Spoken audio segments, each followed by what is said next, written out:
আজ একটু অন্য স্টাইলে চিকেন কারি বানাবো। তো প্রথমে আমি আলুগুলো কেটে নিয়েছি, কাটার পরে একটু নুন, হলুদ, লঙ্কার গুঁড়ো দিয়ে মাখিয়ে নিয়েছি। তারপর কড়াইয়ে তেল হয়ে যাওয়ার পর আমি আলুগুলো দিয়ে ভেজে নিয়েছি। তার সঙ্গে আমি 4-5টা কাঁচা লঙ্কা দিয়ে দিয়েছিলাম ওর মধ্যেই।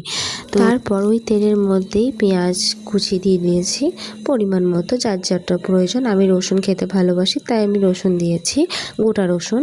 তো তারপর মাংসটাকে ভালো করে ধুয়ে নেওয়া হয়েছিল।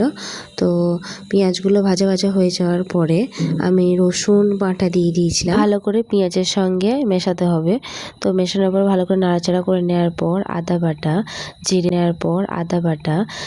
বাটা, ধনে বাটা, 4টে কাঁচা লঙ্কা দিয়ে ভালো করে বেটে নেওয়ার পর সেই মশলাটা আমি তেলের মধ্যে দিয়ে ভালো করে কষাতে হবে। যেহেতু আমার কাছে কাঁচা টমেটো ছিল না, তাই সেই সসগুলো পাওয়া যায়, সেই সসই দিয়েছিলাম।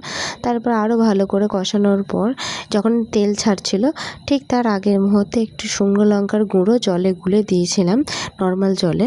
তো তারপর ভালো করে কষানো হয়ে যাওয়ার পর যখন তেল ছাড়ছিল, তখন ভালো করে চিকেনটাকে মশলার মধ্যে দিয়ে দিলাম। ভালো করে নাড়াচাড়া করে নেওয়ার পর পরিমাণ মতো নুন দেওয়া হলো। যতক্ষণ মাংস রান্না করবো ঢাকা দিয়ে দিয়ে কষলে মাংসের টেস্ট আরও বেড়ে যায়। 1 চামচ মতো গরম মশলার গুঁড়ো দিয়ে দিয়েছিলাম।